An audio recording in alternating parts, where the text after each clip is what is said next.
3 of building our layout. So we're going to be using foam. For a few reasons. Foam is much lighter than wood, and this is intended to be moved around, reinstalled. So foam will make it lighter. Foam also has better R value in sound and insulation. So trains running on this level, there's going to be another level above it, also going to be foam. The insulation is going to be good, meaning the sound coming out of here and the noises, they're going to be contained. And then third of all, water, mildew, etc. I think personally foam handles water, mildew, mold better than wood. So doing scenery, applying water, foam, from what I've seen, even in cab ride layouts, you could see inside some mountains or under layouts, under benchwork where people really don't go. You can see some areas aren't looking too well. Foam, on the other hand, I don't see those problems. I don't know if it's mold resistant or what the deal is. But foam is definitely a chemical compared to wood. Wood is natural, so natural processes happen to wood. And yeah, that's my reason for using foam. So as the layout sits right now, I can still lift it up by myself, which is alright, I guess. It's a 6x4 foot layout, and we're going to be using this foam, and the minimum radiuses on the layout are 36 inches. I have this tool from Traxetta. It's a 36-inch radius curve, and when I line it up, it obviously fits right in between the lines there. So on my layout, all the rails or radiuses are minimum 36 inches. So that's how we're going to be determining where we have to cut. Furthermore, I'm going to be having the follower car system as mentioned. So on 2 sides of the Y, I'm going to need room for a road. So let's get this marked out and cut up, and we'll get it installed. Just freehand it because you can see it.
So I'm pretty satisfied with how the first level here is laid out.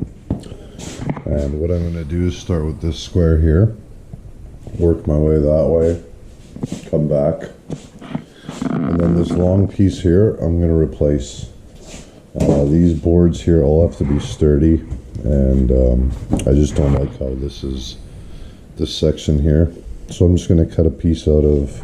Alright, now we got all of our sub-road bed down, and check out your level. Make sure everything is level. It's important when you're doing your bench work that as you proceed upwards, you keep checking that everything is level, and this is crucial for the future as you want your trains to run smooth, right? So I'm going to lift this thing up. I'm going to tilt it on its head, and we're going to add some last blocking in the underneath. I'll show you right now.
Now that I smoothed everything out here, just on the transitions where it was semi-rough, we can call it, what I'm going to do is start laying the road bed. And the road bed for the lower level is just going to be 4 mil cork, 1/8 inch or 4 mil. And then for the upper level, I'm using actual cork road bed, which is 5 mil. Pros and cons, this costs a little more, but it comes straight, it comes peeled, and the beveled edges for the edge of your ballast look unreal. And yeah, this is a bit cheaper. These rolls, I think this was $10, this was $60. The rolls do come pre-bent, I guess we can call it, so I'm trying to figure out the best way to install these right now. So I figure if I install them, or if I cut them this way, we're gonna always have this little lip there. So when I go to glue it down, I'm gonna have to put pins the whole way to keep it from bowing like that. Whereas if I cut it this way, I will have to deal with the odd little rainbow rather than a rainbow the whole way. So this is bowed the whole way. It doesn't matter how, like I can glue it, it'll stay flat, that's fine. But I think I'm just going to cut them this way. So benefit to using the sheets are you can cut it to how you need it. It's easier to use yards. Obviously it's much cheaper. And to glue it down, we're just going to use adhesive caulk or glue. We're going to call it glue. It's white. It dries white. And I did a test piece last night with normal road bed. It ain't coming off. All this was glued down with construction glue, and this stuff is great, but it is crazy, so be careful with that. And so now we're gonna glue down the road bed. Once all the road bed is glued down, we're gonna drill the holes for our switch motors under our switch tracks, and then start proceeding with track. So what I did is I cut a bunch of strips out of the cork, and I'm gonna lay it just like you would with normal road bed. I'm gonna go on the line there, and that line, of course, I already double checked with my 36-inch track setup, so I know this right here is a 36-inch curve, and I'm going to start laying those pieces of road bed right here.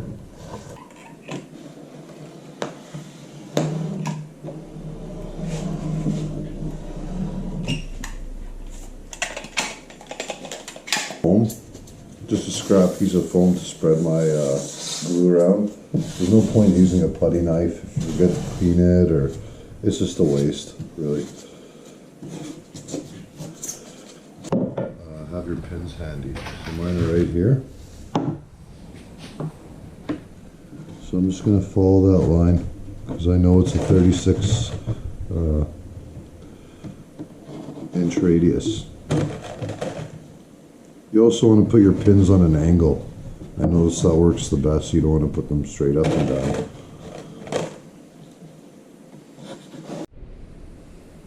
So now that 99.9% of the road bed is down, what I'm going to do is look for areas that have a little bit of unevenness. And I'm going to take some 80 grit sandpaper that I wrapped in a block, and I'm just going to go over some of it, just to make sure everything's level.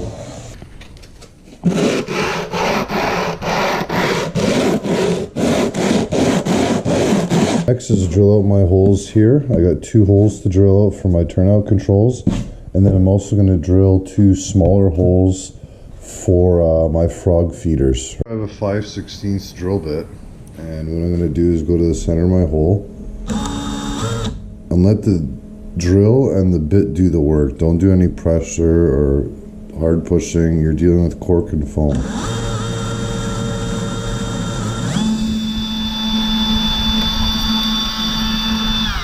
Frog feeder wire. So in this one, you can see it's right where my finger's pointing there. Right? There we go. And that'll connect to the frog. This is actually a jumper to power this rail. But this frog is isolated. Or insulated, sorry, yeah, either or. There are plastic strips, so to power it, we're gonna have to add some or a wire there. And we're gonna just wire it from underneath with some, guess what color? Green. That's right. Figure green for the frog because that's the first color that comes to mind when I hear the word frog.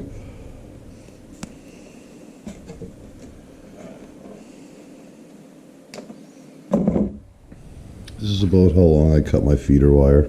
I'm going to cut my actual wires, my DC wires, my feeder bus lines. They're going to be brown and orange for the lower level, and black and red for the upper level.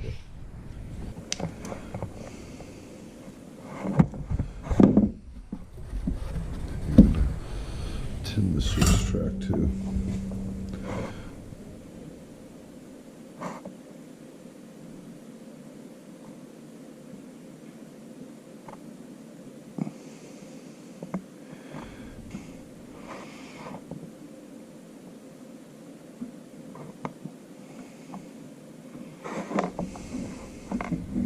All right.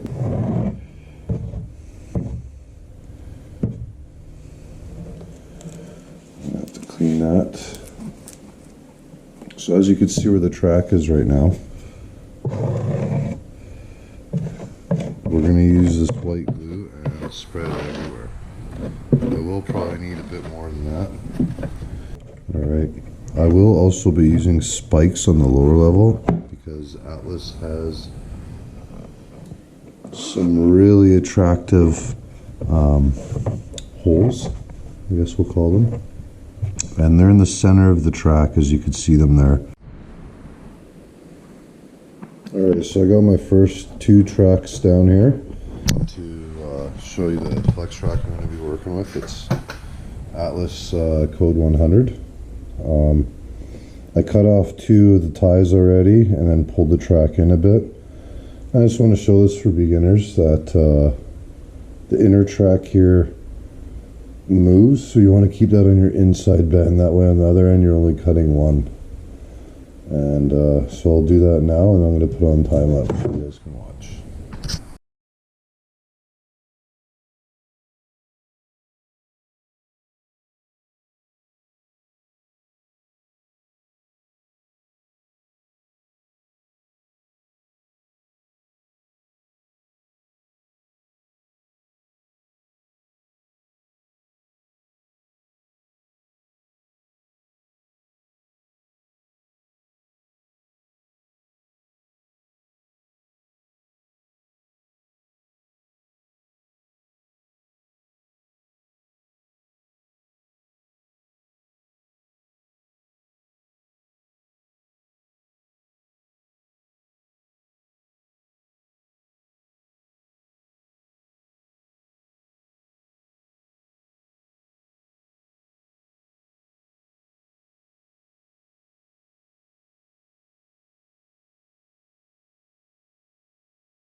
Okay guys, got most of the track laid down. We'll say about 99%.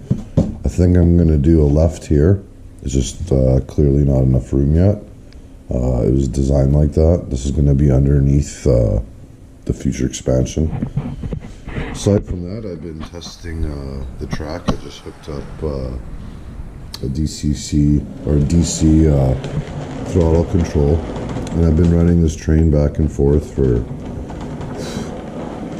an hour, both tracks back and forth. And I got the auto rack on there because then I watch where it wobbles, and at one little point there it'll wobble, and I determined it is, let's zoom in here, so right there you can see the little extension I put, there's two little gaps. The rail does go back and forth, so I can move it back and forth, but what I got to do is solder the gaps there and smooth it out. So this side, there's still a little ledge, same with right here. So when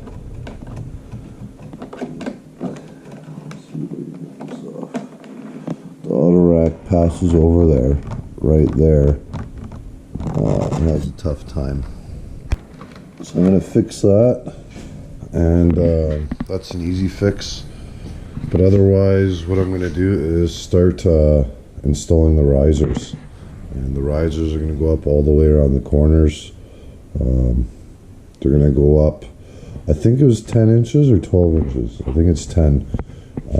But I'm going to cut them long enough to mount in here, and yeah, so watch me cut some wood. Let's start installing some risers.